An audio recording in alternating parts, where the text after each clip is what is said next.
Na wasalimu katika jina tukufu la Bwana wetu Yesu Kristo. Amen. Ok, je vous invite à nous lever. Tusimame sote.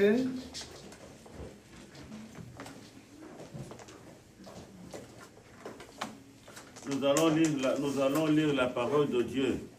Tunaenda kusoma neno la Mungu. J'aurais besoin de 5 personnes qui vont lire. Nitahitaji wale ambao watasoma. Aujourd'hui, nous allons faire un exercice de lecture. Leo tutafanya mtihaba wa kusoma. Genèse 37, verset 2 à 11. Une personne. Mwanzo sura ya 32, 2 à 11. Deuxième personne, 39, 1 à 10. 32 mpaka 11. 39, 1 à 10. Makumi tatu na kenda moja mpaka 10. 41, 17 à 24. 40 na kenda. 41, 17 à 24. 41, 17 na mpaka 24. mpaka 24. Et puis 41, 41 à 44. 41, 41, ok. 41, 41 à 44. 41,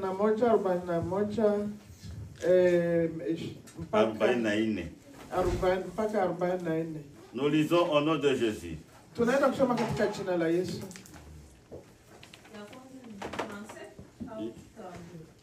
Je lis 32, 30, 37, 1 à... Yeye anaenda kusoma ile. Moi je lis 32, 37, 2 à 11. Anaenda kusoma hiyo ya 17. 37, 2 à 11. 17, moja, 2 mpaka 11. Voici la postérité de Jacob. Joseph, âgé de 17 ans, faisait paître les troupeaux avec ses frères. Cet enfant était auprès des fils de Bilia et des fils de Zilpa, femme de son père. Et Joseph rapportait à leur père leurs mauvais propos. Israël aimait Joseph plus que tous ses autres fils, parce qu'il avait eu dans sa vieillesse, et il lui fit une tunique de plusieurs couleurs. Ses frères virent que leur père l'aimait plus que tous, et ils le prirent en haine, et ils ne pouvaient lui parler avec amitié.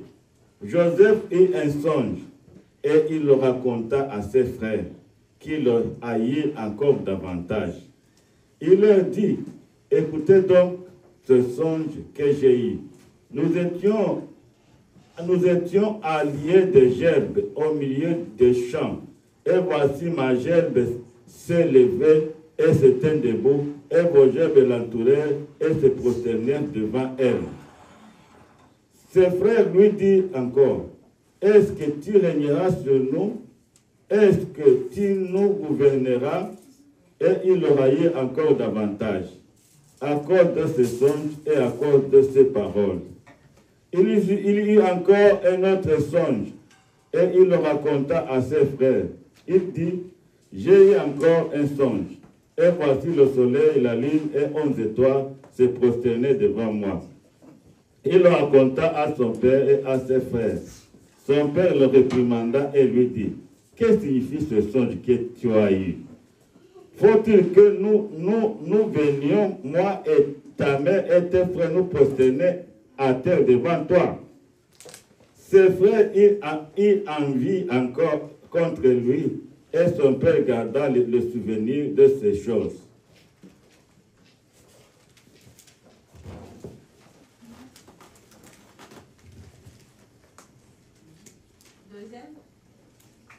Ok. Le deuxième texte, c'est 39, 1 à 10. Je lis dans le nom du Seigneur. Amen.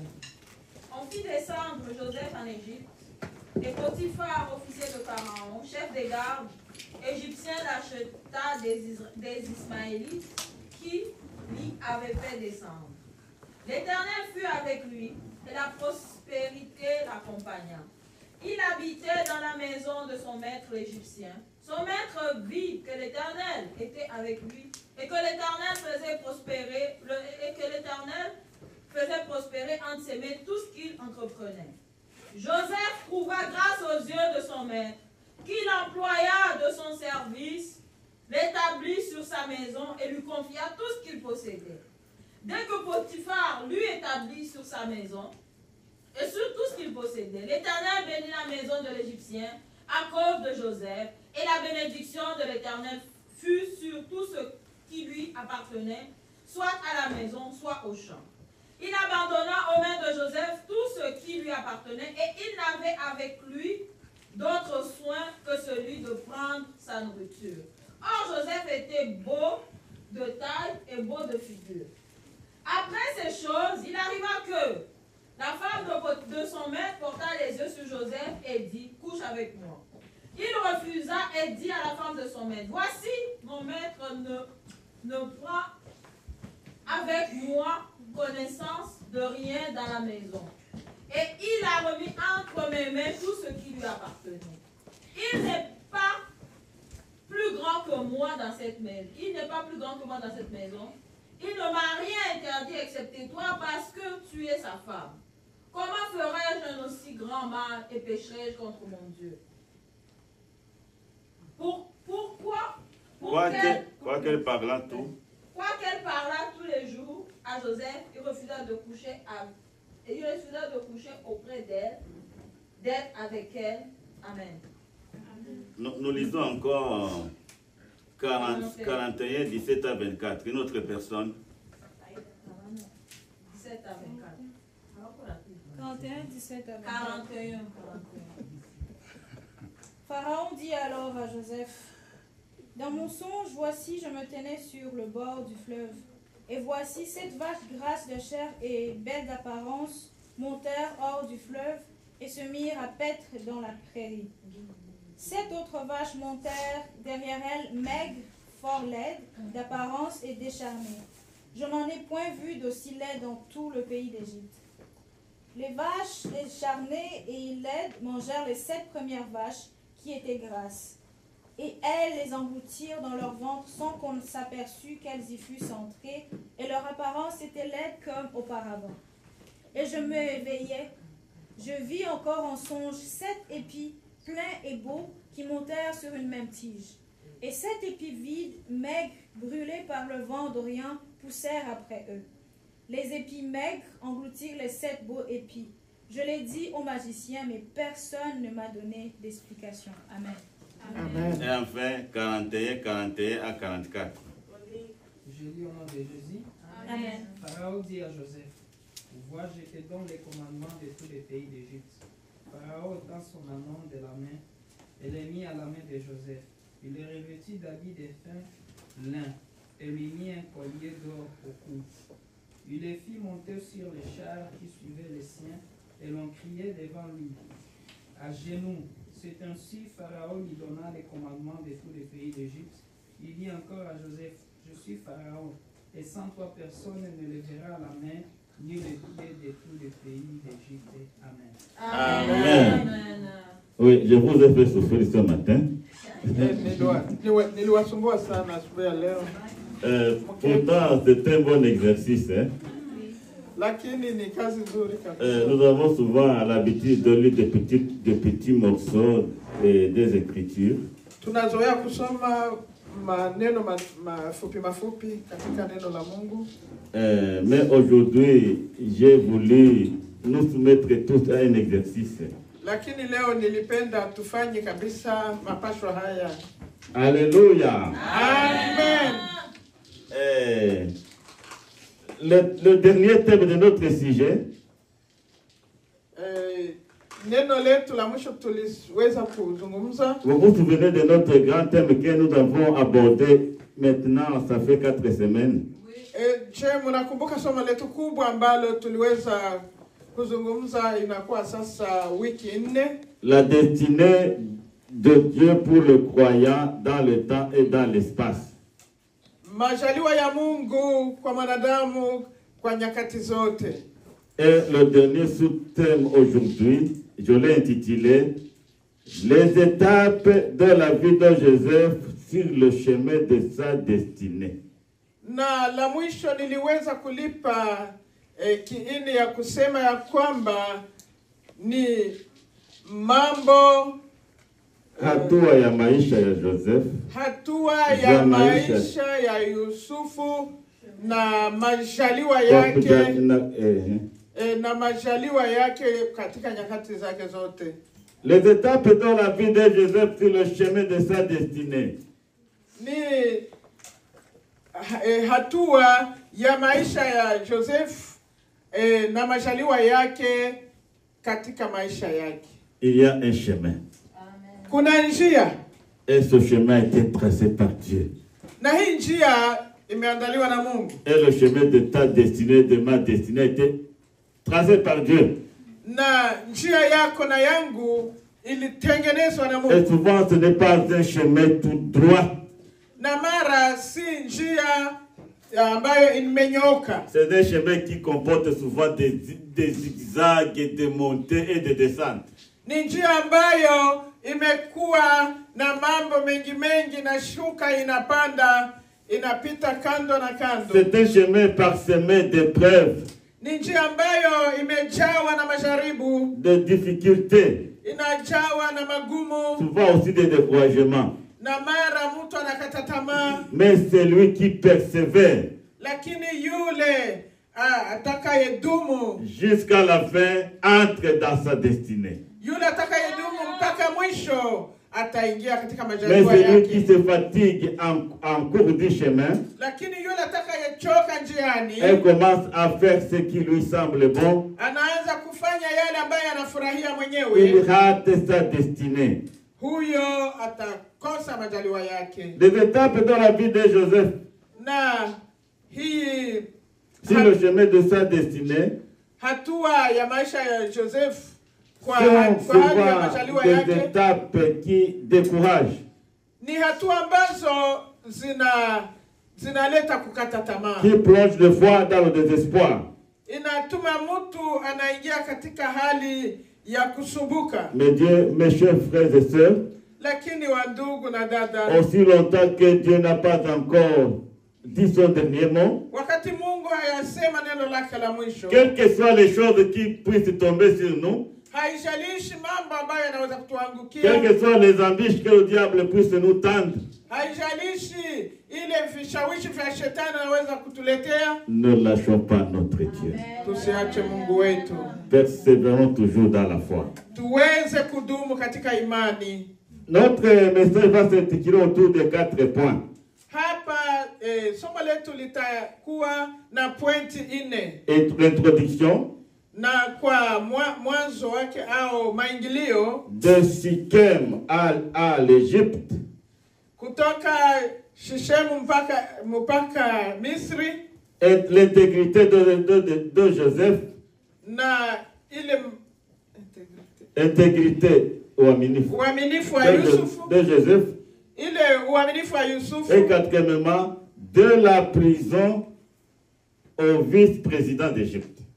Na hapo tutaongelea tena kutokea kwa kifungo na kwenda kuwa mkubwa kwa nchi ya Misri. L'histoire de Joseph, fils de Jacob, est l'une des plus passionnantes de la Bible. Hii historia ya Yusufu ni historia ambayo inakuwa na mambo makubwa katika maisha. Et parmi les fils de Joseph, de Jacob, Joseph a eu la grâce de Dieu. Na miongoni mwa watoto wa Yakobo, Yusufu aliweza kupata neema ya Mungu. Dieu lui a donné un don spirituel qu'il n'a pas donné à tous ses 11 frères. Mungu aliweza kumupa karama ya roho ambayo hakuna mwingine alikuwa nayo miongoni mwa ndugu zake. Mais ce qui est un peu déconcertant, Lakini kinachosababisha, surtout dans le début, hapo mwanzoni, Joseph n'a pas su gérer son don. Yusufu hakuweza kuchunga karama yake. Dieu lui a donné le don de révélation. Mungu aliweza kumupa karama ya utambuzi. Et il lui a révélé des choses concernant sa vie. Akamuonyesha mambo kuhusu maisha yake. Des choses concernant sa destinée glorieuse. Kuonyesha maisha yake ambayo itakuwa maisha ya utukufu. Dieu lui a montré bien avant qu'il serait élevé au-dessus de ses frères, de toutes sortes de membres de sa famille. Mungu alimuonyesha tangu awali ya kwamba angekuwa mkubwa kushindia ndugu zake. Et cela par des songes que Dieu lui a fait voir. Na hiyo Mungu aliweza kumfunulia kwa ndoto yale yatakayotukia. Normalement, ce n'était pas un songe qui allait se réaliser dans l'immédiat. Si ndoto ambazo zingeweza kufanyika kwa wakati huo huo. Mais c'était des songes qui devraient se réaliser à long terme. Yaani ni ndoto ambazo zingeweza kujidhihirisha kisha muda mrefu. Se réaliser à long terme selon les prévisions de Dieu. Ingeweza kujitimiza kisha muda mrefu kama vile Mungu alivyokusudia. Mais alors, une seconde chose que nous trouvons dans cette famille. Lakini kuna kitu cha pili tunakutanana katika familia hii. La famille de Joseph n'était pas une bonne famille. Hili jamaa halikuwa jamaa nzuri kabisa. Pourquoi? Kwa nini? Joseph avait épousé beaucoup de femmes. Jacob. Plutôt Jacob. Yakobo aliweza kuoa wanawake wengi. Et les enfants ne s'attendaient pas. Na watoto hawakuwa wanafikiria hayo, hawakuwa wanasikilizana. Et Jacob aussi a commis une grande erreur.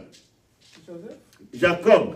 Na Yakobo akafanya kosa moja kubwa. Il n'a pas su bien gérer toutes ces mentalités. Hakuweza hata kufanya vizuri kwa hiyo mahali za watoto. Il a aimé Joseph plus que d'autres enfants. Anaenda kumpenda mtoto mmoja Yusufu kuliko wa ndugu zake wote. Et cela n'a pas réjoui d'autres enfants. Na hiyo haikufurahisha nduguze. Souvent dans les familles, mara nyingi katika jamaa, il y a des enfants que nous préférons plus que d'autres. Kuna watoto ambayo tunafurahia sana kuliko wengine. Dena, quel est l'enfant que tu aimes le plus? Shemas, ni nani napenda miongoni mwa? Quoi qu'il en soit, il y a un enfant. Il y a un enfant. Ne me mens pas, il y a un enfant. Iko. Moïse, lève-toi. Moussa, c'est maman. Que Dieu vous bénisse, toi que maman aime trop.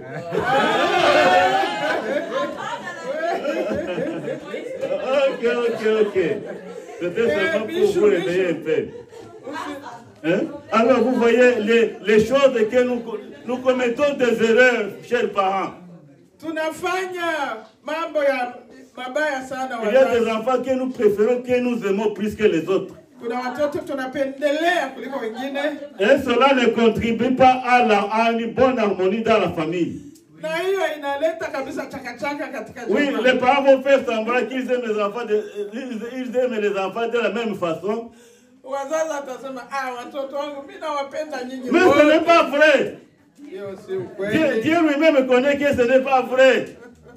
Mungu anajua ya kwamba si kweli. Et à mesure que les enfants vont grandir, na wakati watoto wanaendelea kukomaa, ils vont remarquer ça. Wataona hiyo. Même à bas âge. Hata kwa par exemple, comme je vois comment maman traite Moïse, alors moi je ne suis pas content. Jinsi mama anampendelea Musa, binanisumbua. Vous voyez, et en grandissant, les enfants grandissent avec cette mentalité. Na watoto wanakomaa na hiyo hali. Cela ne cultive pas vraiment l'amour au milieu des enfants. Na hiyo inatuma watoto hawatapendana. Mais cela contribue à créer un ressentiment qui va les poursuivre jusque dans leur âge adulte. Na hiyo inaleta mambo ambayo itawafarakanisha hata kwa miaka yao wakishawakuwa. Voilà la situation dans la famille de Jacob. Na hii ndio ilikuwa hali katika jamaa la Yakobo. Il y a aussi des parents qui prennent l'enfant qu'ils aiment, il va le faire un espion des autres enfants.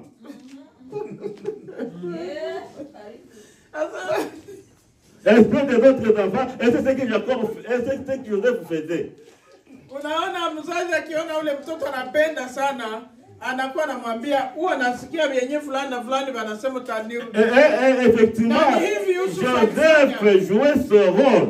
Yusufu ni hivyo alikuwa akitumika. Il jouait ce rôle parce que chaque jour il allait rapporter les mauvais comportements de ses frères. Juu kila mara alikuwa anasema unajua tena walikuwa wanafanya na hivi na hivi, walikuwa wanafanya mabaya. Et alors dans cette famille, na katika jamaa hili, ce sont les hommes de Joseph qui a mis le feu aux poudres.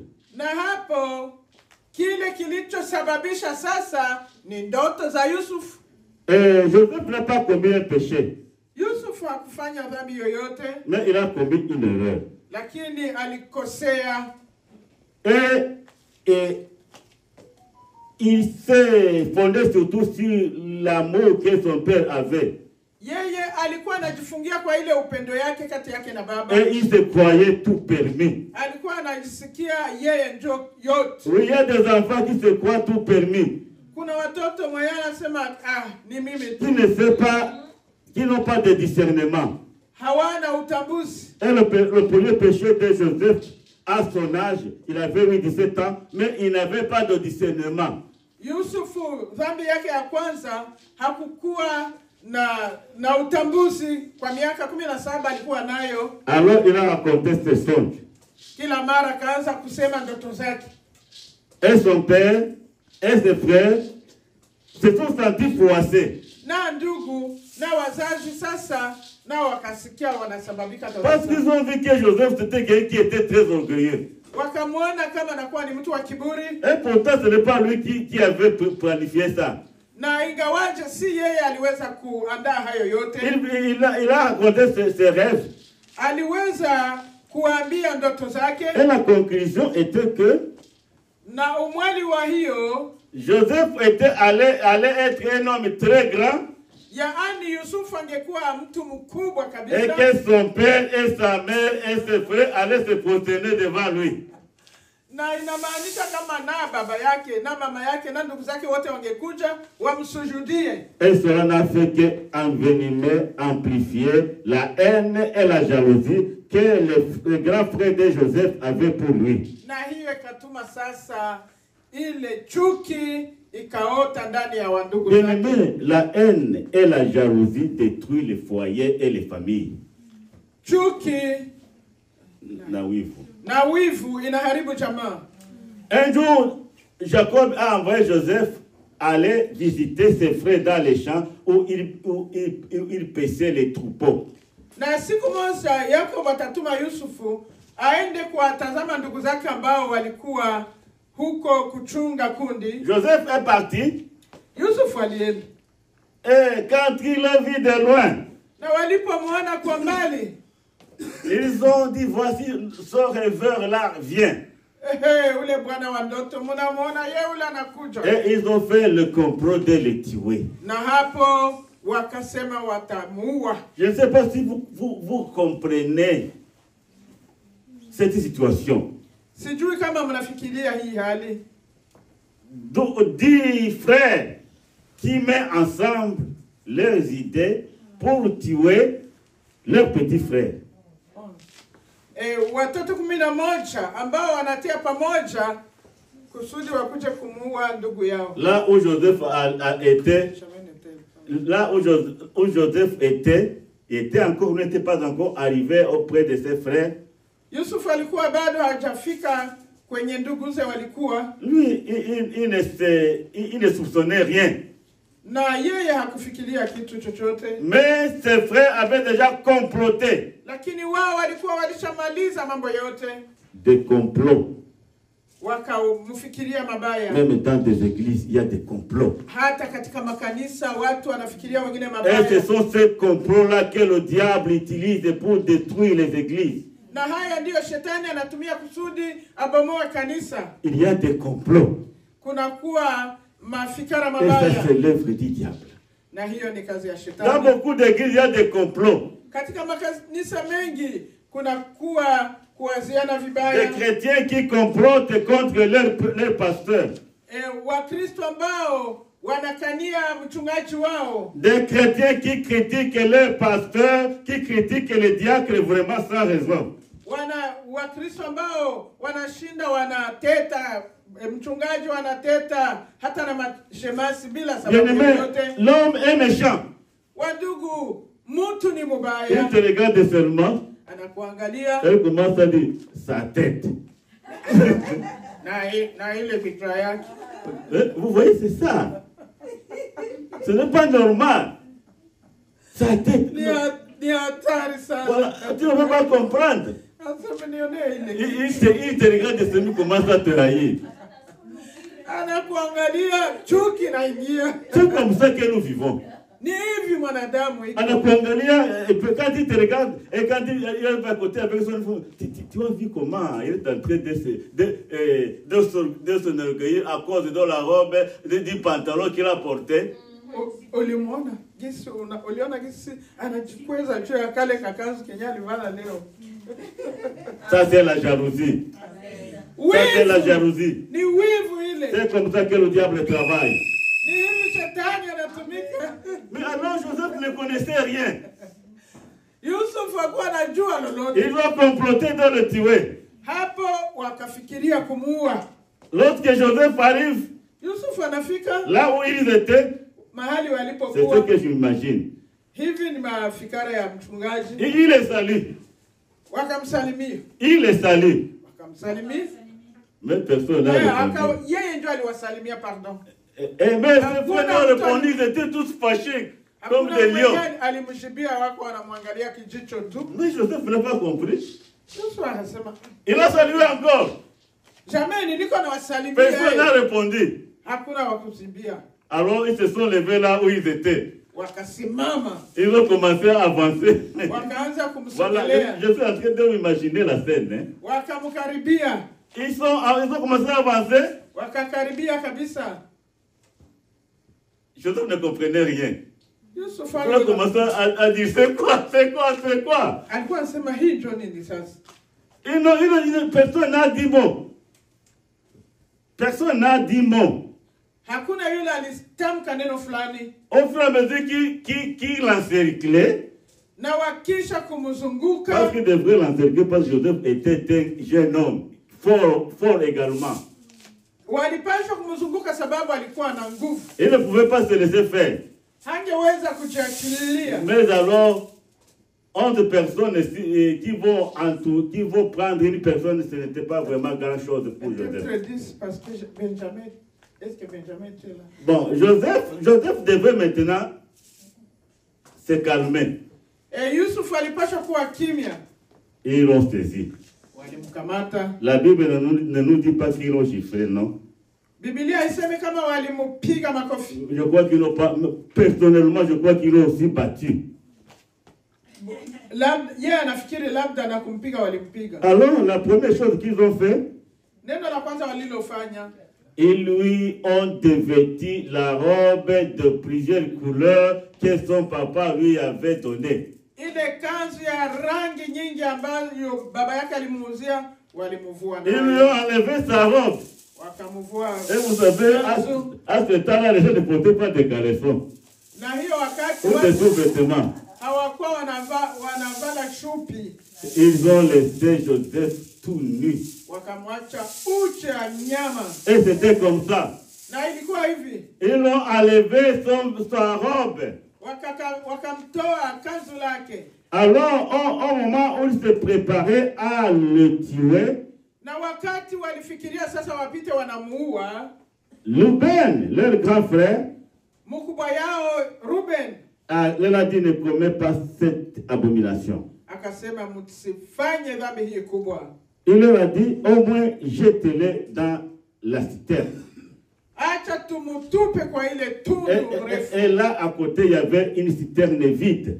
Na hapo pembeni kulikuwa tundu ambayo ilikuwa uchi. Ils l'ont jeté dans la citerne. wakamtupa humo ndani, En d'autres termes, ils l'ont enterré. yaani walimuzika, Ils l'ont enterré vivant. walimuzika akiwa hai, Dans la citerne. wakamtupa kwa hiyo Je ne sais kitu. pas quelle était leur intention. Parce qu'ils ne pouvaient pas le tuer, mais ils ont voulu le tuer doucement. Nafikiri walifikiria kumuua polepole. Ils devraient passer des jours là-bas avec la faim, avec le froid. Après quelques jours, Joseph allait mourir. Yaani kwa sababu ya njaa na baridi, siku ingefika na Yusuf anakufa. Alors ils l'ont tué. Yaani walimuua. Ils l'ont tué. Walimuua, Mais Dieu n'avait pas encore dit son dernier mot. lakini Mungu alikuwa yasema neno lake la mwisho. Parce que Dieu avait fait des projets pour Joseph. Kwa sababu Mungu alikuwa na mpango kwa ajili ya Ils Yusuf. ont voulu le tuer. Walitaka wamuue, Mais Dieu s'est manifesté. lakini Mungu akajidhihirisha. À ce moment même, Kwa hiyo wakati les Ismaélites, wale watu wa Ishmaeli, c'est-à-dire les marchands ismaélites, wale wachuruzi wa Ishmaeli sont passés par là. wakapita mahali hapo. Et alors, ils se sont dit, si on pourrait vendre ce garçon, Wakasema kama tungemuuzisha ingekuwa heri. oui, ils l'ont enlevé et ils l'ont vendu. Wakamtoa ndani wakamuuzisha. Je suis en train d'imaginer Hivi ninafikiria combien ces Ismaélites ont amené Joseph nu jusqu'en Égypte. Parce que ces Ismaélites n'avaient pas prévu des habits pour vêtir les gens. na iko najifikiria jinsi gani walimkamata Yusuf akiwa uchi kumtoa hapo mpaka huko Misri. C'était le moment d'humiliation. C'était Nguo yake. le moment d'humiliation de Joseph. Hapo ilikuwa kabisa kumshusha, kumtia chini Yusuf. Et arrivé en Égypte, Na walipofika huko Misri, ces Ismaélites aussi l'ont vendu. hao Waishmaeli nao wakamuuzisha pia. Ils l'ont vendu à Potiphar, Wakamuuzishia kwa Potifa, l'officier de la garde royale du Pharaon. yule aliyekuwa kiongozi wa Farao. Et ici, nous sommes au chapitre 39. Hapo tunafika kwa sura ya 39. Et nous attaquons le deuxième point, Na hapo tunaingilia pointi ya pili, de Sichem à l'Égypte. kutoka Shishemu mpaka Misri. Alors, de Sichem à l'Égypte, Kutoka Shishemu mpaka huko Misri, nous pouvons dire ceci. tunaweza kusema hivi, Après la vente de Joseph, wakisha kumuzisha, Joseph est allé être esclave dans la maison de Potiphar. hapo akageuka mtumwa kwa nyumba ya Potifa. Je ne sais pas comment il a été accueilli là-bas, Sijui walimkaribisha namna gani, mais il est resté là-bas pendant un certain temps. lakini alibaki hapo muda wa kutosha. Bien-aimés, Wapendwa, les étapes que nous avons franchies pour entrer dans notre destinée sont souvent jalonnées des épreuves de toutes sortes.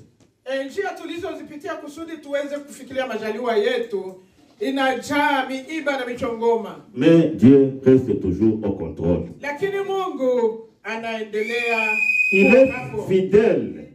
Mungu ni mwaminifu Et il accomplira ses promesses, quelles que soient les circonstances. na atatimiza ahadi zake ingawaje mambo yoyote. Des choses que j'ai relevées ici. Kuna mambo mawili niliweza kuona mahali hapa. Les épreuves peuvent nous faire des choses. Yaani majaribu inaweza kutuletea mambo mawili. Les épreuves peuvent nous détruire. Majaribu inaweza kutuangamiza. Les épreuves peuvent aussi nous former. Inaweza pia kutufundisha. Nous détruire en nous plongeant dans le désespoir et l'incertitude du lendemain. Inaweza kutuharibu ikituingiza katika mawazo na mafikara mabaya ya yale yatakayokuwa kesho. Mais aussi les épreuves peuvent nous former Lakini inaweza kutufundisha pia en développant notre foi, kwa kuweza kuchochea imani yetu notre foi et notre résilience dans les difficultés. na kuweza kututia nguvu katika majaribu. Reconnaissons encore une chose. tusiweze kujua neno moja tena. Notre caractère Tabia ou zetu notre vie au maisha yetu est façonné à 10% par ce qui nous arrive. maisha yetu yanaambatana kwa pourcentage 10 kwa kufuatana na yale C'est-à-dire que les yanatufikia. choses que nous subissons Yaani mambo tunayoyafikia au kuyapata peuvent nous affecter jusqu'à 10% seulement. inaweza kutusumbua mpaka kwa hizo pourcentage 10, Mais à 80%, lakini kwa pourcentage 80 les choses que nous subissons peuvent peuvent nous affecter à 80%. À 80%, ces choses nous affectent par les choix que nous faisons. na kwa hiyo pourcentage 80 hiyo mambo inatufikiria kufuatana na mambo ambayo tunafanya. 10% Pourcentage 10 pour ce qui nous arrive. inatembea na yale ambayo yanatufikia. Et 90%, 90% Na pourcentage 10 sur les choix que nous faisons. inatembea na ile kuchagua yetu. Bien-aimés dans la vie, Katika maisha wa ndugu, ce sont nos choix ni ile kuchagua yetu, qui nous propulsent. ni hiyo inatusaidia kwenda mbele. Ce sont nos choix qui nous rapprochent de Dieu. Ile kuchagua yetu inatusogeza mbele za Mungu. Mais aussi, ce sont nos choix qui nous font reculer. Na vivyo hivyo kuchagua kwetu kunaweza kutuma tunarudi nyuma. Nos choix peuvent nous faire reculer 90%. Hii kuchagua kwetu inaweza kuturudisha nyuma pourcentage 90. Comme nos choix peuvent nous propulser, nous rapprocher de Dieu et nous faire rapprocher de la victoire jusqu'à 90%. Ndivyo hivyo pia hiyo kuchagua kwetu kuzuri kunaweza kutukaribisha kwa Mungu na kuchunga imani yetu. Nous devons toujours, 90%. nous devons toujours apprendre à faire de bons choix. Ni vizuri tuige kufanya uchaguzi mzuri. Même dans des difficultés, Hata katika shida faisons toujours de bons choix. tuchague vizuri. Haleluya. Même dans des problèmes, Ingawaje tunakutana na magumu, faisons toujours de bons choix. tufanye machaguzi mazuri. Dans des problèmes que tu peux être amené à traverser dans la famille, dans le foyer, il faut toujours faire un bon choix. Katika jamaa lako, katika nyumba yako mahali unaolewa, ni vizuri kufanya machaguzi mazuri. Faire un bon choix, Tufanye machaguzi mazuri. ça nous propulse Inatusukumia dans le processus d'atteinte de notre destinée. inatusukumia kwenda kushikamana na majaliwa yetu. Mais les mauvais choix ont toujours Lakini contribué à nous faire stagner. ile kuchagua mubaya inatuma tunasimama mahali pamoja tu. Bien-aimés, par les choix que nous faisons, Kufuatana na uchaguzi wetu, nous entrons dans le processus que Dieu a déclenché pour nous faire parvenir à notre destinée. hapo tunafikiria yale majaliwa Mungu alituandalia kusudi tuyaone. C'est pourquoi l'apôtre de Dieu nous dit dans Romains 8:11. Ndio maana neno la Mungu kwa Warumi 10:11. J'estime que les souffrances du temps présent ne peuvent être comparées à la gloire à venir qui sera révélée pour nous. Mateso ya wakati wa sasa hatuwezi kuyafananisha na utukufu ambayo utakuwa kwetu kwa nyakati zinazokuja. Bien-aimés, ne nous laissons pas anéantir par les épreuves. Tusikubali tuangushwe chini kwa sababu ya Ne majaribu. nous laissons pas anéantir par les difficultés. Tusikubali magumu yoyote yaweze kututwanga chini. Il y a une phrase que nous devons toujours barrer dans nos vies. Kuna msemo ambayo tunapaswa kabisa kuzimisha katika maisha yetu. Souvent, quand nous rencontrons les difficultés, Mara tunapokutana na magumu, nous rendons Dieu responsable. tunasema huyu Mungu sasa. Et souvent, quand nous avons toujours l'habitude de dire, oh Dieu, pourquoi tu me fais, comment est-ce que tu me fais ça? Tunasema Mungu, namna gani tena unaweza kunifanya hivi? Pourquoi tu me fais ça, oh Dieu? Kwa nini Mungu unafanya hivi? Est-ce que nous avons raison de le dire? Je, tuko na sababu ya kusema Oh Dieu, pourquoi est-ce que tu me fais ça? Mungu, kwa nini unanifanya hivi? Est-ce que c'est Dieu qui te fait ça? Je, ni Mungu alifanya hivyo? Je ne sais pas si vous me saisissez. Nafikiri mnaelewa. Souvent, quand nous sommes en difficulté, Wakati tunafikia matatizo, la première personne à accuser, c'est Dieu. mtu tunaye musema au kumshutumu wa Et kwanza ni ici, Mungu. moi, j'estime Joseph.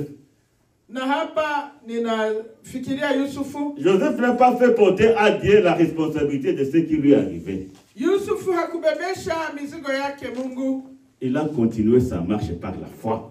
Aliendelea kwa imani. Bien-aimés, si nous avons une foi ferme, Wakati tunakuwa na imani kamilifu, rien ne pourra nous empêcher d'avancer. hakuna lile linaweza kutukataza Rien kuendelea. ne va nous empêcher de combattre pour notre foi. Hakuna lile litatukataza kugombana kwa ajili ya imani Toi yetu. qui avais l'habitude d'accuser Dieu, Wewe ambaye unaendelea kumshitaki Mungu, sache que tu es en train de te faire du mal. wewe peke unajifanya mabaya. Daniel n'a pas accusé Dieu lorsqu'on a le jeté dans la fosse au lion. Huyu Daniel walipomtupa kwa tundu la simba hakumshutumu Mungu. Même Shadrach, Meshach et Abednego dans la fournaise, ils n'ont pas accusé Dieu. Hata Meshach, Shadrach na Abednego hawakuweza kumshtaki Mungu. Et comme je le dis souvent, Na kama vile ninazoea kusema, tout ce qui nous arrive, yale yote yanayotufikia Dieu le permet Mungu anakubali pour la manifestation de ses œuvres et de sa gloire. kusudi matendo yake na utukufu wake viweze kujidhihirisha. Nous sommes toujours au chapitre 39, Tungali kwa hiyo sura ya 39. Et nous attaquons le troisième point. Na hapa tunaenda kwa pointi ya 3. Et nous allons parler maintenant de l'intégrité de Joseph dans la maison de Potiphar. Na hapa tunaenda kuongea jinsi Yusufu aliingilia katika hiyo jamaa. Il y a 3 versets Kuna kuwa versi 3 qui reviennent dans ce chapitre. ambazo zinarudia katika sura hiyo. Et je voudrais que nous soulignions tous ces 3 versets. Na ninapenda tutie mkazo au mstari kwa hizo versi 3. Chapitre 39, verset 2. Versi ya pili ya sura 39. L'Éternel fut avec lui Mungu akawa pamoja et la naye prospérité l'accompagna. na utajiri ukafuatana Dans la naye maison de servitude chez Potiphar, katika hali ya umaskini wake kwa Potifa. l'Éternel était avec Joseph dans la maison de Potiphar. Mungu akabaki na Yusufu kwa nyumba hiyo ya Potifa. Et une chose très importante, et la prospérité l'accompagnait. Na utajiri wote ukaenenda naye. Bien-aimés dans le Seigneur, Dieu peut nous faire prospérer partout où nous sommes. Mungu anaweza kututajirisha mahali pote Dieu peut tunapokuwa. nous élever même là où les autres croient que nous sommes déjà foutus. Mungu anaweza kutuinua mahali watu wanaona Dans la maison haiwezekani. de Potiphar, Katika nyumba ya Potifa, Joseph était avec Joseph. Mungu alikuwa pamoja na Yusufu Et la prospérité l'accompagnait. na utajiri wote. Bien-aimé, la parole de Dieu dit vrai. Neno la Mungu linasema kweli. L'apôtre de Dieu dit que je ne vous abandonnerai pas, je ne vous délaisserai pas. Sitawaacha kabisa. Bien-aimé, Dieu est avec nous partout. Mungu ni pamoja nasi mahali Et nous pote. devons le réaliser. Na tunapaswa Si kuyafikiria. nous voulons aller loin, Kama tunataka tuende mbali, nous devons toujours sentir Dieu à nos côtés. tunapaswa kuwa tunasikia Mungu ndani Dans la yetu. maison de Potiphar, Katika nyumba ya la Potifa, maison de ce païen égyptien, katika nyumba ya hao wapagani watu wa Misri, l'Éternel était avec Joseph.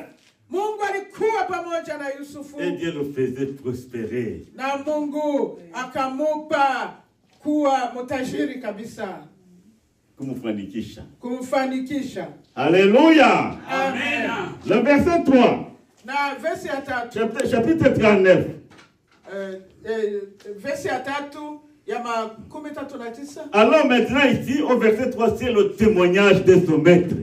Na hapa ni ushuhuda wa yule kiongozi wake. Bien-aimé, notre témoignage Ushuhuda wako, ushuhuda wangu a un grand impact dans notre entourage. inakuwa na maana makubwa kwa mazingira yetu. Le maître de Joseph observait ce qui se passait, comment il se comportait, comment il travaillait. Yule mkubwa aliyemuongoza alikuwa anamwangalia na kuona yale yote anayoyatenda. Et finalement, le Potiphar a remarqué une chose. Na hapo Potifa akagundua kitu kimoja. Il a remarqué, il a vu. Akaona kitu kimoja. Et il a dit. Na akasema hivi. Il a vu et il a dit. Alipoona akasema. Son maître vit que l'Éternel était avec lui. Yaani Potifari aliona kama Mungu alikuwa pamoja na Yusufu. Bien-aimés, nous sommes comme des lampes placées dans un lieu élevé. Hapo tuko kama mataa ambayo yamewekwa juu. Le chrétien ne peut pas se cacher, le vrai chrétien. Mkristo wa kweli hawezi fichama. Son maître a vu que Joseph, l'Éternel était avec Joseph. Huyu ambaye alikuwa akimuongoza Yusufu akaona Yusufu alikuwa pamoja na Mungu. Quel témoignage! Ni ushuhuda gani? Quel témoignage! Ushuhuda gani huu? Un païen Mupagani arrive à découvrir aliweza kugundua et dit et vit que l'Éternel était avec Joseph. Akaona kabisa na ndipo akasema Bwana yupo pamoja na Yusufu. Pour moi, c'est une affirmation qui m'a beaucoup touché. Hiyo ilimugusa sana. Il vit que l'Éternel était avec lui. Akaona jinsi Mungu alikuwa pamoja naye. Alléluia. Amen.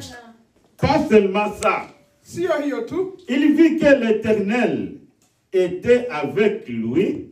Akaona Mungu alikuwa pamoja naye.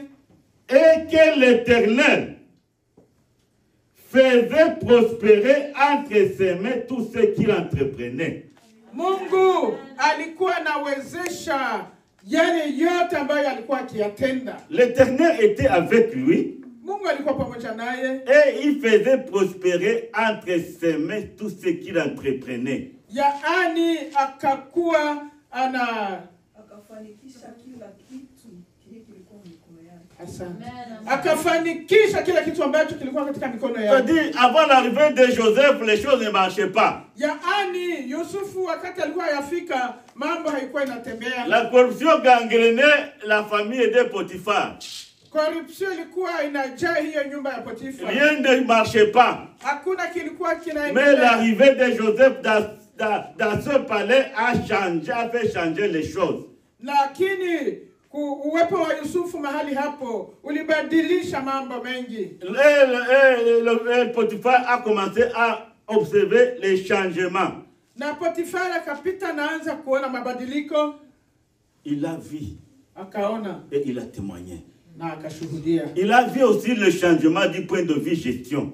Akaona mabadiliko katika hali ya utumizi. Tout était bien géré. Mambo yote yalikuwa yanatembea vizuri. Et il dit, l'Éternel akasema Mungu faisait prospérer tout ce que Joseph entreprenait. Alikuwa anajalia Yusufu katika yale yote alikuwa akiyatenda. Et au verset 23 toujours. Verset 39, verset 23. Kwa versi ya 23 ya hiyo sura ya 39. Le chef de la prison ne prenait aucune connaissance de ce que Joseph avait en main parce que l'Éternel était avec lui. Le chef de la prison ne prenait aucune connaissance de ce que Joseph avait en main parce que l'Éternel était avec lui.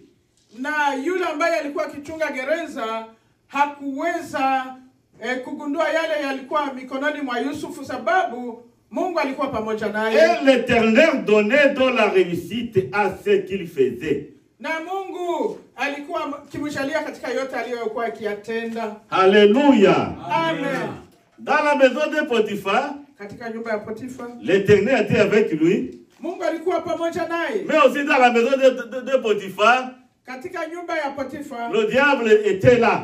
Shetani naye alikuwa Et il était à l'œuvre. na alikuwa akitenda naye. Il était incarné par la femme de Potiphar. Hapo akajidhihirisha kwa njia ya mke wa Potifa. Bien-aimé, là où Dieu agit, Mahali Mungu anatenda, le diable aussi agit. Shetani naye anatenda. Joseph était avec Dieu dans la maison de Potiphar. Yusufu alikuwa na Mungu katika nyumba ya Potifa. Mais aussi le diable était avec la femme de Potiphar dans la même maison. Na Et le Shetani naye alikuwa pamoja na huyu mke wa Potifari kwa hiyo nyumba. Et alors, c'est ce truc de Potiphar qui va commencer à créer des problèmes à Joseph. Na huyu mke wa Potifa ndiye ataanza kumuletea Yusufu magumu. Il va lui apporter des problèmes. Ataanza kumuletea magumu. Vous allez me demander comment. Mtaniuliza ni namna gani? Il va commencer à convoiter ce jeune homme. Huyu mke wa Potifa ataanza kumtamani Yusufu. La femme de Potiphar a commencé à harceler Joseph. Hapo ataanza kumshutumu Yusufu. Chaque jour, oh Joseph, je t'aime, je t'aime, je t'aime. Hey, Yusufu ungejua kisi nakupenda. Alors Joseph se sentait dérangé du matin au soir. Na Yusufu asubuhi na magharibi akasikia kabisa anamsumbua. Mais Joseph avait fait un bon choix. Lakini Yusufu alichagua vizuri. Il aimait Dieu. Alikuwa anapenda Mungu. Et il avait choisi de ne pas désobéir à son Dieu. Na alichagua kutokumdharau Mungu. Les harcèlements de la femme de Potiphar n'ont pas cessé. Na huyu mke wa Potifa hakuchoka kabisa kumchokoza Yusufu. La femme de Potiphar a essayé toutes les possibilités Aliweza kufanya mambo yake yote pour essayer de séduire Joseph. kusudi aweze kumvutia Yusufu. Mais Joseph refusa. Lakini Yusufu akakataa kabisa. Joseph a toujours dit non. Kila siku Yusufu alisema hapana. Ce qui nous tue, Lile linalotua nous les chrétiens d'aujourd'hui, sisi wa Kristo ya leo, nous ne savons pas dire non. hatujui kusema hapana. Bien, nous devons apprendre à dire non. Tujifunze kusema hapana. Nous avons été ça à qui? Nous avons hérité cela à qui? Hiyo tulitoa kwa nani? Nous l'avons hérité de Ève. Ni Hawa, Eva. Dans le jardin d'Éden, Ève n'a pas pu dire non au diable. Kwa ile bustani ya Edeni, Hawa hakuweza kusema hapana Nous devons shetani. aussi apprendre à dire non au diable Tutapashwa kujifunza kuambia shetani et à hapana. nous soumettre à Dieu. Na tuweze kunyenyekea mbele za Jean Mungu. 4:8 nous dit, soumettez-vous à Dieu. Yohana 4:8 neno la Mungu linasema tunyenyekee chini ya Bwana. C'est ça le mot d'ordre pour un chrétien. Na hii ndilo neno la maana kwa Mkristo. Se soumettre à Dieu quelles que soient les circonstances. Tuweze kunyenyekea mbele za Mungu. Soumets-toi toujours à Dieu. Tuweze kunyenyekea mbele za Mungu. Tu vas voir la main de Dieu. Utaona mkono wa Tu Mungu. vas voir comment Dieu va opérer des miracles dans ta vie. Utaona jinsi gani Mungu atatenda. Jacques ishara dit, katika maisha yako. soumettez-vous à Dieu et résistez au diable et il fuira loin de vous. Akasema tunyenyekee mbele za Mungu na tuweze kumpinga shetani Mais- naye atakimbia mbali. Mais le diable qui était dans la maison de Potiphar était très fort. Huyu shetani ambaye alikuwa katika nyumba ya Potifa alikuwa na nguvu kabisa. Joseph a résisté. Yusufu akashinda. Il a dit non. Akasema hapana. Et la femme a dit nous allons voir. Na mwanamke amwambia tutaona. C'est une petite phrase que les gens aiment dire pour défier les autres. Na ni msemo ambao watu wanazoea kusema kusudi waonyeshe wengine jinsi walivyo. Nous allons voir. Tutaona. Nous allons voir quoi? Tutaona nini? Moi, je suis avec Jésus. Mimi niko na Yesu. Vous voyez, les gens se trompent beaucoup. Watu wanadanganyika. Il a dit, nous allons voir. Tutaona. Mais alors, un jour, Joseph était vaqué à ses occupations. Na siku moja Yusufu akiwa akitumika kazi zake, Et la femme de Potiphar s'est avancée doucement, doucement. na yule mke wa Potifari akatembea pole pole, Et il a saisi Joseph. akamushika kwa nguvu. Joseph a sursauté. Yusufu akaruka. Il y a quoi? Il y a quoi? Il y a quoi? Ni nini sasa? Ni nini hii?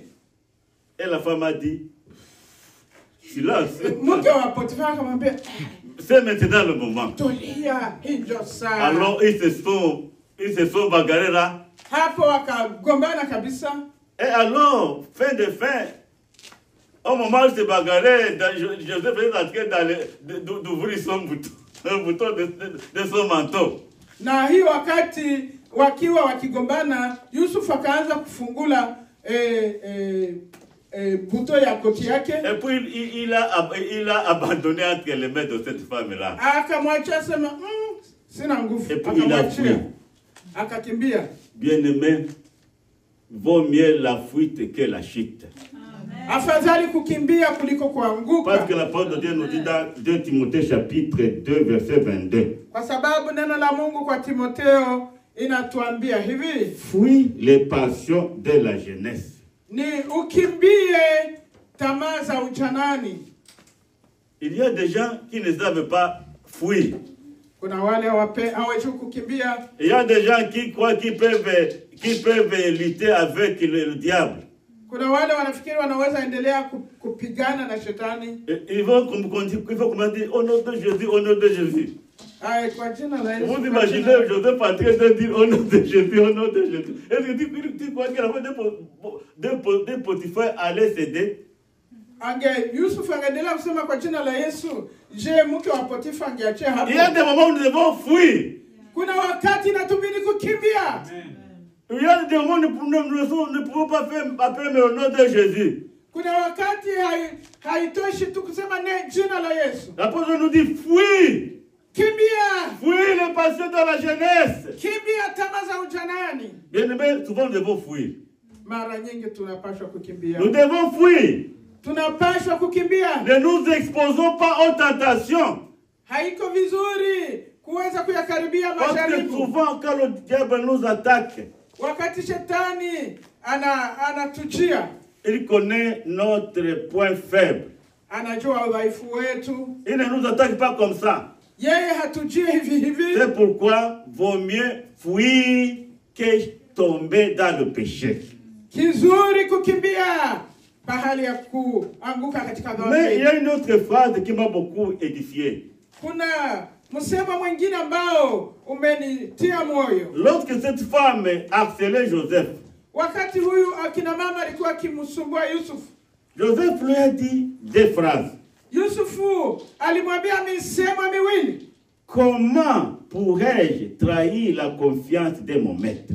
Namna gani ninaweza kufanya mabaya kwa yule anayenitumikisha Et pécher contre mon Dieu. na kuweza kutenda dhambi mbele za Mungu, Trahir. kuweza Trahir la confiance.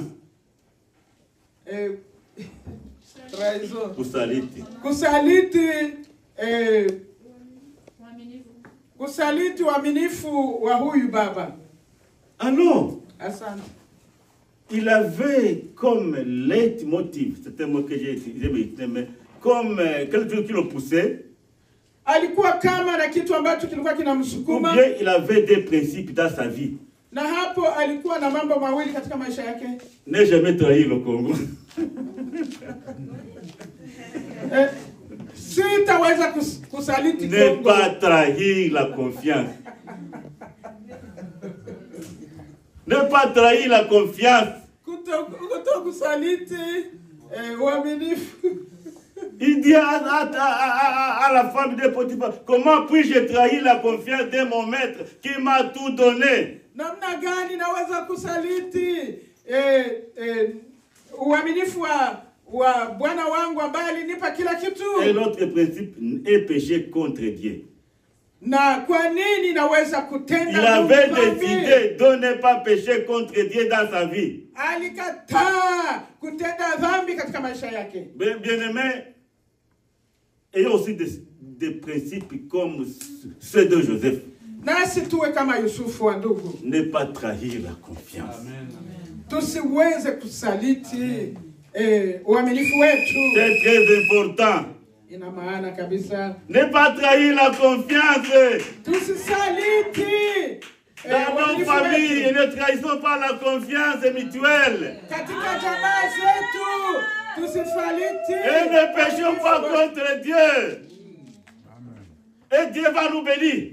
Na Mungu atatubariki. Dieu va nous accompagner. Mungu ataenda pamoja nasi. La trahison fait briser beaucoup de foyers aujourd'hui. Ile kusaliti na haribu jamaa nyingi sana. Le péché désintègre beaucoup de familles. Dhambi inaharibu jamaa nyingi. Et nos sociétés sont détruites par la trahison et les péchés. Na majira yetu inaharibishwa na dhambi tunazozitenda. Prions Dieu Tuombe Mungu afin qu'il puisse nous aider. aweze kutusaidia. Oui, Dieu est prêt à nous aider. Mungu yu karibu Il a kutusaidia. sa rôle à jouer. Anakuwa na yale anatenda. Mais nous devons aussi jouer notre part. Lakini na sisi tunapaswa kufanya majukumu yetu. Dieu lui est déjà prêt Yeye yu tayari. à nous soutenir Anataka tusaidie dans les difficultés que nous traversons. katika magumu tunayoyapitia. Mais nous devons aussi jouer notre part. Lakini na sisi tufanye Si nous majukumu ne yetu. jouons pas notre part, Kama tufanye yale Dieu yetu, ne viendra pas faire ce que nous devons faire. Mungu hatakuja kufanya yale ambayo tungefanya Bien-aimés wenyewe. dans le Seigneur, Wapendwa katika Bwana, le péché, dhambi, la trahison kusaliti détruit la société. inaharibu mazingira Et au il détruit même nos foyers et nos familles en général. inaharibu jamaa zetu na ndoa zetu kwa ujumla. Et ça, c'est très important. Hii ina maana kweli. Nous attaquons le quatrième point. Tunaenda kwa pointi ya 4, De la prison au vice-président de l'Égypte. kutokea kwa kifungo mpaka akakuwa presidenti wa pili wa huko Misri. Alléluia. Amen. Dieu a toujours un plan. Mungu ana mpango. Il a déjà planifié les étapes et le chemin qui va nous amener tout droit à notre destinée. Alishapanga mipango yote ambayo itatufikisha kwa majaliwa yetu. Pour Joseph, Kwa Yusuf, Dieu, c'est en prison que Dieu ouvrit la porte. ni hapo gerezani Mungu aliweza kufungua mlango. Du rendez-vous avec un homme qui le présenterait au Pharaon. Mlango alifungua mlango kwa yule ambaye angeweza kumwakilisha mbele ya Farao. Beaucoup de gens aujourd'hui semblent penser que l'obéissance devrait toujours être suivie de succès et de prospérité. Watu wengi wanafikiria kwamba utiifu ilipashwa utiifu ingeweza kutembea pamoja na kufanikiwa. Mais Joseph n'avait pas cette mentalité. Lakini Yusufu hakukuwa na tabia hii. Il voyait tout Dieu par la foi. Alikuwa akimwona Mungu kwa imani. Dans toutes les étapes qu'il traversait, Katika mambo yote alikuwa akiyapitia, il voyait Dieu. alikuwa akimwona Il Mungu. sentait Dieu. Alikuwa anamsikia Mungu. Et il avait confiance en Dieu. Alikuwa anamtumainia Mungu.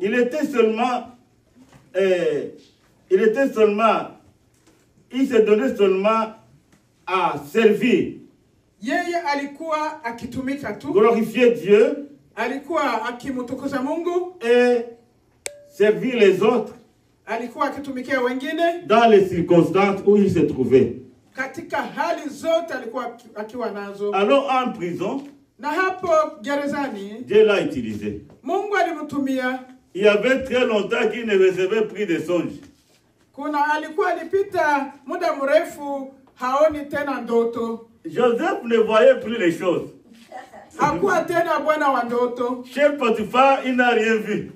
Hapo kwa Potifa hakuona Même lolote. en prison, il n'a rien vu. Hapo kifungoni hakuona Je ne sais pas lolote. comment il formulait ses prières. Sijui alikuwa anaomba namna Si gani. j'étais Joseph d'aujourd'hui, il dit, oh Dieu, c'est mana si bonne, c'est mana mi bonne. Kama ningekuwa ningesema, oh Seigneur, parle avec moi. Et c'est parle le avec problème auquel nous sommes toujours confrontés. Ni hizo magumu tunakutana nazo. Souvent, nous avons eu des expériences autrefois. Mara tunakuwa na experience za wakati uliopita. Na tulikuwa, et autrefois, nous avions des dons vraiment qui travaillaient bien et publiquement. Na mbele huko tulikuwa na karama ambazo zilitumika hadharani tena kwa wazi. Autrefois, Dieu nous parlait peut-être de vive voix. Nous sentions la voix de Dieu. Mara nyingi hapo kale tulikuwa tukisikia sauti ya Mungu. Mais aujourd'hui, nous ne sentons rien, nous n'écoutons rien. Lakini kwa leo hatusikie tena lolote. Nous sommes devenus comme les autres personnes. Tulishakuwa sawa na wengine wote. Bien-aimés, c'est comme ça que Dieu travaille. Wapendwa, ni hivi Mungu Ce anatumika. n'est pas que Dieu nous a abandonnés. Si kwamba Mungu ametuacha. Non, il est là avec nous. Yeye ni pamoja Mais nasi. nous avons atteint une certaine maturité. Lakini tulifikia kukomaa.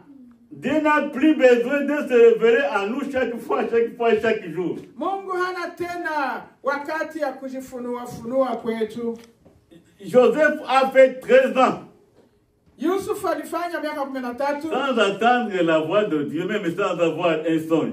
bila kusikia sauti ya Mungu, bila hata kuona Mais ici katoto. en prison, Lakini wakati alikuwa hapo kifungoni, deux fonctionnaires du Pharaon qui étaient avec lui en prison, wale watu wa Farao ambao walifungwa pamoja naye ils ont eu des songes.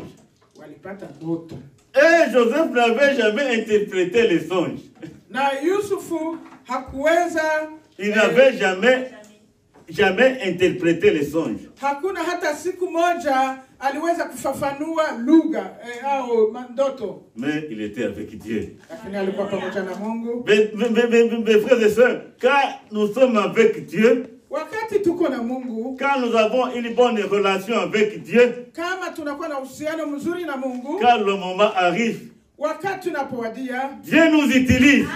Mungu Dieu nous utilise. anatutumia. Alors ces deux fonctionnaires ont commencé à raconter leurs rêves. Hao watu wakaanza sasa kusema hizo ndoto zao. Le premier, c'était les chansons du roi. Huyo wa kwanza alikuwa Les chansons du roi. chanson wa mwami. Et c'était celui-là qui s'occupait des boissons du roi. Yule ambaye alikuwa anamupa mhudumu wa mfalme. alikuwa wa kumupa kinywaji mfalme. Alikuwa anamhudumia mfalme. Yule ambaye alikuwa akimhudumia kwa kumpa kinywaji. Avant de donner au roi, Mbele ya kumupa et à mfalme sa présence, na mbele zake, il devrait d'abord goûter. pale angepashwa kwanza kuhonja. Et je crois qu'à ce moment, il y avait aussi des sorcières en Égypte. Ndio inamaanisha kwamba kulikuwa warozi hapo Misri. C'était ça son travail. Hiyo ndio ilikuwa kazi yake. Alors lui, il avait été jeté en prison, je ne sais pas pourquoi. Hajui kwa nini walimfunga huyo. Cela n'est pas décrit dans la Bible. Hiyo haikufasiriwa katika Mais Biblia. probablement il avait commis une erreur dans ses fonctions. Bila shaka kuna mambo ambayo alikosea katika kazi Mais zake. lui, il a rêvé Lakini sasa akapata ndoto. deux tiges d'olivier Miti mbili ya mzabibu. qui ont grandi, qui ont donné des fruits, qui ont donné des raisins. Hapo zilikomaa hata zikapata matunda. Il a pris ces raisins et il avait dans sa main une coupe. Na akakamata sasa hiyo matunda akakunywa. Il a pressé les raisins et il a mis dans la coupe qui était entre ses mains. Akakamata hii matunda akaifinyanga akafanya mvinyo akatia katika kikombe alikuwa nayo katika. Et il a rêvé en train de présenter la coupe là de vin au roi. Na hapo alipashwa kumupelekea mwami. Et alors Joseph a interprété. Na Yusufu akamufasiria hivi. L'esprit d'interprétation des songes a pénétré sa vie et son cœur. Yaani ile kukarimani ndoto ikamfikiria Yusufu. Alors il a dit, toi, Asema weye, dans 3 jours, msiku 3 tu tu seras rétabli dans tes fonctions. utarudilia kazi zako. Mais au moment où tu seras rétabli dans tes fonctions, Lakini watakapokurudisha kazini mwako, ne m'oublie pas, il faut parler de moi auprès du Pharaon. unikumbuke na mie. Le deuxième, Wa pili, c'était celui qui s'occupait de la nourriture du roi, des pains, des pâtisseries et d'autres. na huyu naye alikuwa anashughulika na chakula ya mfalme, mikati na kila Lui chochote. aussi a fait un songe. Huyu naye akapata ndoto, Il a vu 3 corbeilles akaona vitunga où il y avait des gâteaux et autre chose. mahali kulikuwa mikati na vitu Et vingine, il les portait sur sa tête. na yeye alikuwa alibeba kwa kichwa Et les chake, oiseaux venaient manger tout ce qui était dans les corbeilles sur ta tête. na ndege walikuwa kukula yale yalikuwa kichwani kwake. Alors, Joseph a aussi interprété. Yusufu tena akafasiria hayo, Dans 3 jours, msiku 3 tu seras décapité. utakatwa kichwa, Et on va enlever sa tête sur toi. pale utakufa. Et dans 3 jours, Na kisha siku 3 le panétien a été aussi exécuté comme l'interprétation disait. huyo naye akatundikwa kama vile ndoto au mafasirio ya Yusufu ilisema. Bien-aimé, c'est après 2 ans. Wandugu, ni kisha miaka 2 Les zote, 2 ans étaient passés. miaka 2 kapita, Les chansons a oublié Joseph. yule aliyekuwa akipana kikombe kwa mfalme akasahau. Joseph se demandait ce qui s'était passé. Yusufu akajiuliza ni nini sasa, Mais une leçon que j'ai apprise, lakini nilijifunza kitu kimoja, qu'il soit médit quiconque se confie à l'homme. alaaniwe yule anayemtumainia mwanadamu. L'homme, c'est l'homme. Mtu ni mtu, L'homme est égoïste. mtu Il anajipendelea, a oublié le bienfait que Joseph lui a fait. akasahau yale yote ambayo Yusufu Mais alifanya. alors, comment Dieu allait maintenant intervenir? Na Mungu angeweza kujidhihirisha namna gani? Comment? Ni namna gani? Dieu va faire au Pharaon un rêve épouvantable. Na Mungu ataleta pia ndoto kwa Farao. Pharaon a eu des rêves qui l'ont troublé. Farao akapata ndoto ambayo ilimsumbua sana. Qu'est-ce qu'il a vu? Aliona nini? Il a vu, premièrement, il a vu des vaches grasses. Ya kwanza aliona ng'ombe wa nono, Il a vu aussi des vaches maigres. akakuya kuona pia ng'ombe ambao wamegonda. 7 vaches grasses et 7 vaches maigres. Ng'ombe 7 wenye kunona na ng'ombe 7 ambao wamegonda. Et tout à coup, les vaches maigres ont englouti les vaches grasses. Na wale ng'ombe wenye kusinyaa wakawa meza wale ng'ombe ambao walikuwa wanono. Pharaon était troublé. Farao akasema hii ni nini? Alors il s'est endormi encore. Akalala tena, Et il a vu encore un autre songe. akaona tena ndoto ingine, Il a vu 7 épis de blé gras. akaona akaona Matawi 7 za mtama. matawi 7 za mtama. Et encore, il a vu encore 7 autres épis de blé très maigres et chétifs. Akaona tena zingine 7 ambazo zilikuwa zimegonda sana. Et pour le premier rêve, les épis de blé chétifs et maigres ont avalé les 7 épis de blé gras. Na hiyo mimea ya ngano za kugonda iliweza kumeza zile ngano za kunenepa, ikazimeza. Et Pharaon était très troublé. Na hapo Farao akakuwa amesononeka sana. Alors, dans ce moment, j'ai apprécié une chose. Na hapo nilifurahia kitu kimoja Au moment d'interpréter les songes, wakati ya kuweza kufasiria hizo ndoto, il n'a pas dit, moi je vais vous interpréter ça. Yusuf akusema mimi ninaweza kuya kukufasiria hiyo. Non, je vous disais, le Dieu. Lakini alikuwa anasema Le Mungu, Dieu qui voit tout Mungu anayeona yote, est capable ni muweza yote d'interpréter les songes. na kuweza kufasiria ndoto hizo. Alors, cette phrase Hii msemwa lui ouvrait la porte d'entrer dans le surnaturel. hii ilimfungulia uwezo wa kuingia mahali pasipo. Il mettait Dieu à la première place dans son interprétation.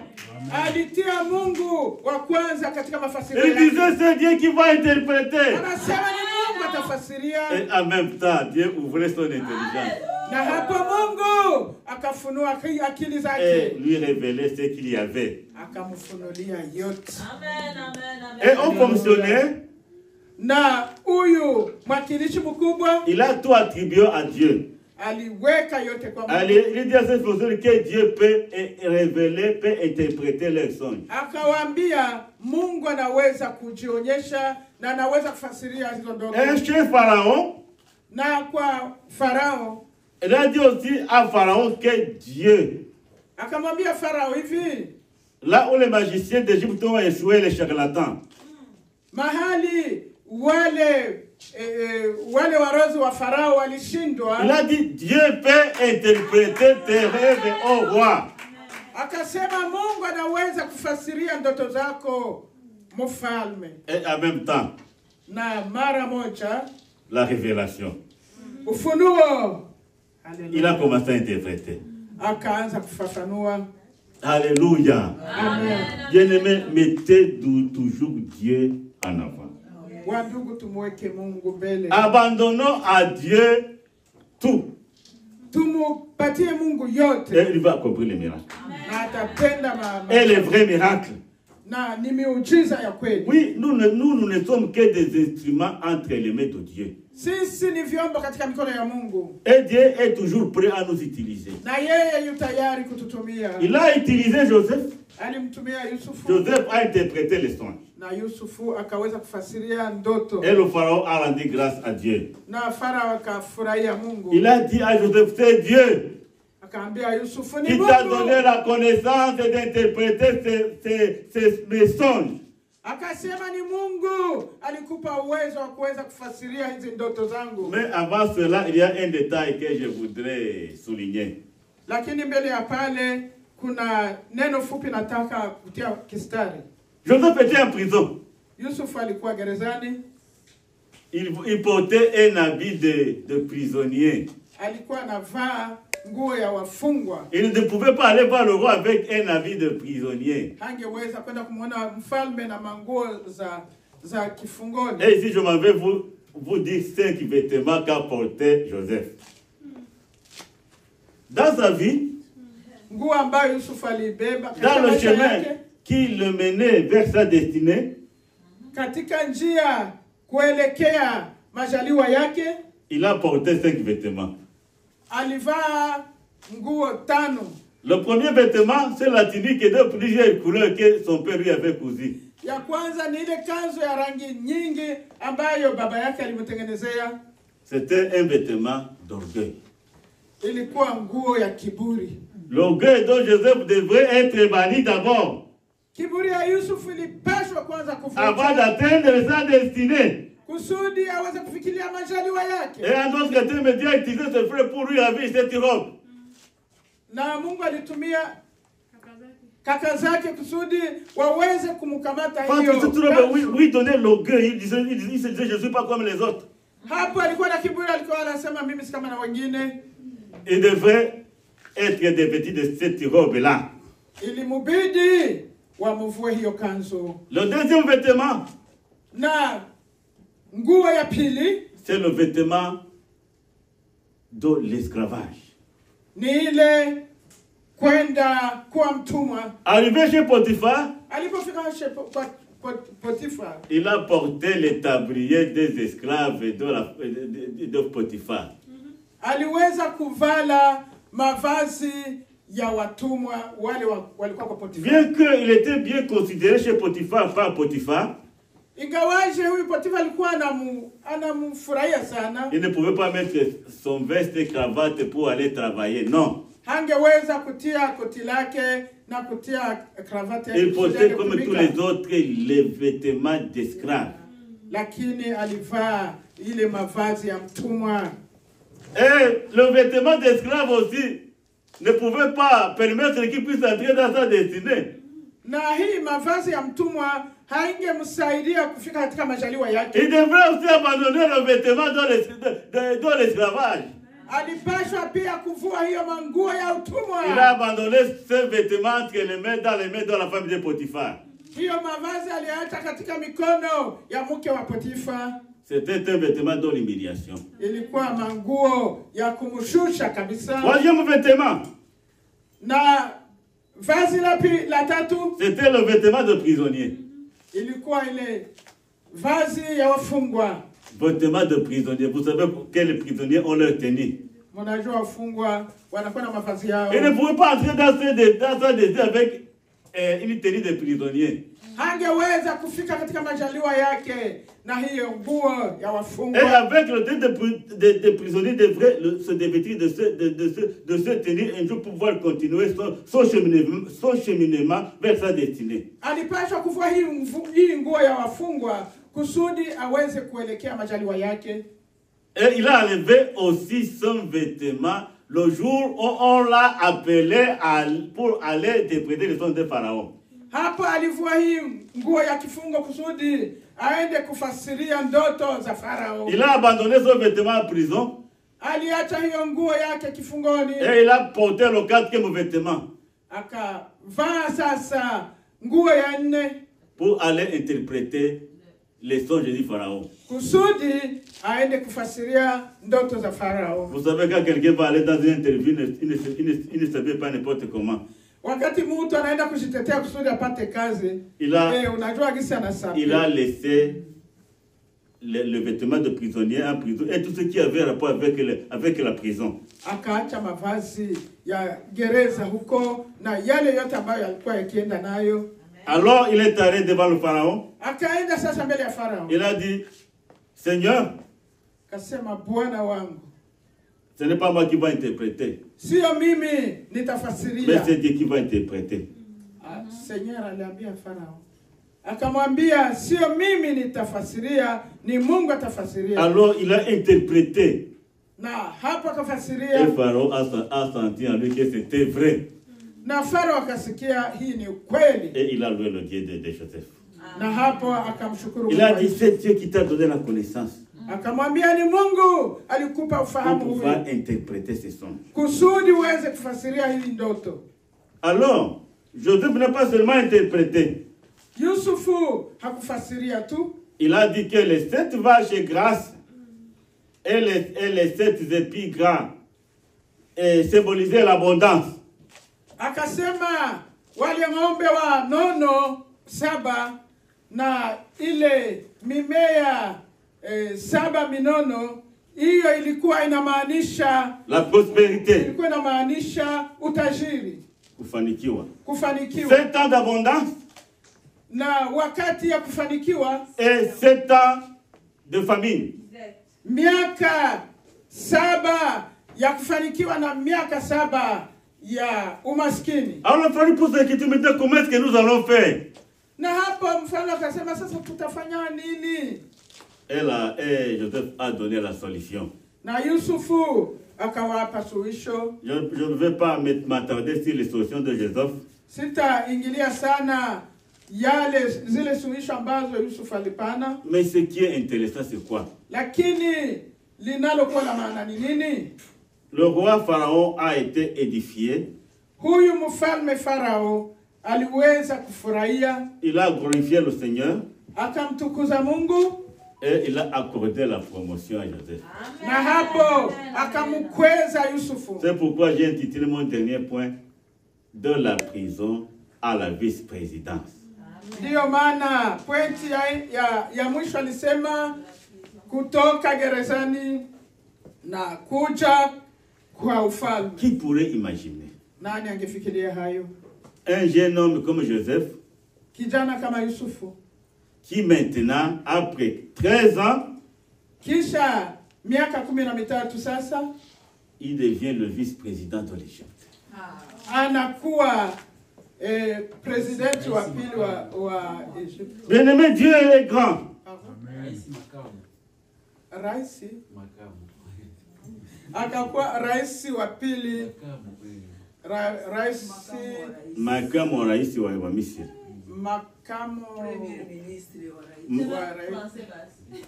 Okay, asante. Alléluia, Dieu est grand. Mungu ni mkuu, Ne te décourage pas. usikate Il y moyo. a des gens qui se sont déjà résignés disant que je mourrai pauvre. Kuna watu walishasema mimi naona tu Moi, je te dis que tu ne mourras pas pauvre. hautakufa Tu maskini, vas mourir, tu seras riche. utatajirika. Alléluia. Parce que c'est Dieu qui fait tout. Ni Mungu anatenda C'est Dieu yote. qui nous a destinés à la gloire. Ni Mungu Il alituchagulia. nous a destinés à la grandeur. Mungu alituchagulia ukuu. Nous devons seulement faire un bon combat de la foi. Vizuri tufanye vita vizuri vya imani, Vraiment, ne nous décourageons pas. tusikate tamaa. Souvent, le diable nous chuchote de vous là. Dieu ne vous connaît même pas, ne vous aime même pas. Mara shetani anasema mnafikiri Mungu anawapenda, hawapendi, Mais moi, je te dis, Dieu t'aime. lakini Mungu Dieu t'aime. Et il te dit, j'ai des projets que j'ai fait pour toi. ninakuwa na mipango mikuu nilifanya kwa ajili yako. Ce sont des projets de paix et non de malheur. Ni mipango ya amani, si mipango ya mabaya, Pour vous donner de l'avenir et de l'espérance. kusudi ni wapi Dieu veut nous donner de l'avenir et un bon avenir. Dieu veut nous donner de l'espérance. kutupa tumaini. Dieu nous veut faire entrer dans notre destinée. Mungu anatuingiza katika majaliwa yetu. Alléluia. Amen. Bien-aimés dans le Seigneur, Wapendwa katika Bwana, j'ai choisi un très long test nilikamata somo ndefu parce que avec ces chapitres concernant Joseph, kwa sababu hii habari kuhusu Yusufu. on peut prêcher toute une année sur Joseph. Unaweza kuwa na mahubiri ya kuhubiri mwaka mzima kuhusu Yusufu. Mais comme je parlais dans la destinée du croyant, Lakini hivi tulikuwa tunaongelea majaliwa ya Mkristo dans le temps et dans l'espace, katika nyakati zote. j'ai donné des exemples. Nilipana mifano, J'ai donné l'exemple d'Abraham. niliwapa mfano ya Abrahamu. J'ai donné l'exemple de Daniel, de Shadrach, de Meshach et d'Abednego. Niliwapa mfano wa Meshaki, Shadraka na Abednego. J'ai donné l'exemple de Samson, Niliwapa mfano wa Samson, qui est un mauvais exemple, mfano mubaya que kabisa. nous devons haïr et ne pas suivre. Hiyo ni mfano ya Et kutokufuata. maintenant, je termine mon thème Na hapa ninamaliza somo langu par le chemin de Joseph dans l'accomplissement de sa destinée. njia ya Yusufu kuelekea majaliwa yake. Bien-aimés, dans notre vie chrétienne, Katika maisha yetu ya Kristo, Dieu nous éduque. Mungu anatufundisha Et son but est de nous faire parvenir dans la maturité et dans la stature parfaite du Christ. na hapa nataka tuweze tukomae katika Yesu Kristo. Dieu avait accordé un don à Joseph, Mungu alimpa karama Yusufu, un don de révélation. karama ya utambuzi. Il voyait des choses Alikuwa anaona qui devraient se passer dans l'avenir. mambo ambayo angepitikana katika siku zijazo. Mais pendant un moment, Lakini wakati liwadia, jusqu'à 17 ans, il pouvait rêver des choses. kufikia miaka 17 alikuwa akiona mambo, Mais après 17 ans, il ne pouvait plus rien voir. lakini kisha hiyo miaka 17 hakuwa anaona lolote Il a tena. passé 13 ans Alifanya ingine miaka sans 13 avoir de songes. bila kuona ndoto. Je dirais même qu'il a même passé toute sa vie labda maisha yake yote sans voir de songes. bila kuona tena Mais ndoto, il était toujours avec Dieu. lakini alikuwa kila mara Et na c'est ça Mungu. qui peut encourager tout chrétien. Ni hii inaweza kumtia moyo Mkristo Joseph awaye yote. était toujours avec Dieu. Yusufu alikuwa kila mara na Mungu wake. Dans toutes les épreuves qu'il a dû traverser, Katika majaribu yote il aliyoyapitia, était toujours avec Dieu dans la maison de Potiphar. alikuwa na Mungu hata katika nyumba ya Il était Potifa. toujours avec Dieu dans la prison de dit Pharaon. Alikuwa na Mungu katika gereza la Farao. Et à la fin de fin, Dieu l'a élevé. Na mwisho wa yote Mungu alimuinua, Il est devenu le vice-président de l'Égypte. Amen. akakuwa Raisi makamu. Raisi makamu. asante, akakuwa rais makamu wa Misri. Je ne sais pas ce que tu vas devenir toi. Sijui wewe utakuwa nani, Je ne sais pas ce que tu vas devenir toi. sijui utakuwa nani wewe, Je ne sais pas ce que je vais devenir moi. sijui nitakuwa mgani. Tu veux devenir quoi d'abord? Wewe unataka uwe nani? Ma fille Dena. Tu veux devenir quoi? Shemesh, unataka uwe nani? Alléluia!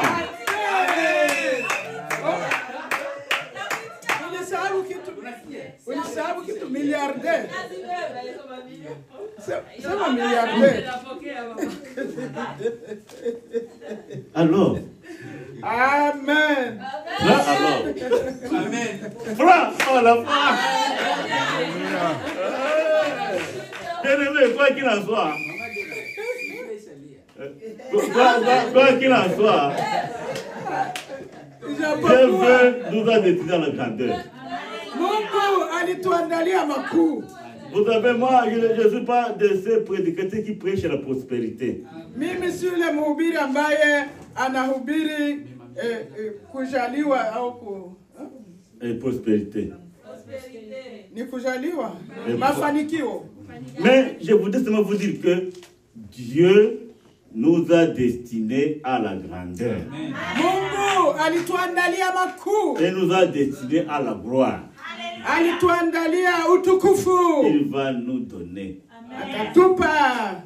Alléluia. Amen. Par sa grâce. Kwa neema yake, Même s'il ne nous donne pas, nous doit toujours le glorifier. Bon, hata alors, kama hatupi il y a tutamtukuza. toujours des possibilités avec Kuna vitu Dieu. viwili na Mungu, Il y a des possibilités. kuna mambo mawili. Et Dieu sait ce qui nous est utile. Anajua yale ambayo ni ya maana kwetu, Dieu sait ce que nous pouvons gérer sans succomber. anajua yale tunaweza kuyatumia bila Mais kuanguka, toutefois, lakini je vous assure ninawaasihi, que Dieu nous a préparé de grandes choses. Mungu alituandalia mambo makubwa. Que l'Éternel nous bénisse. Mungu wetu atubariki. Amen. Amen, amen. J'invite la diaconesse Dena à prier pour la parole. Shema.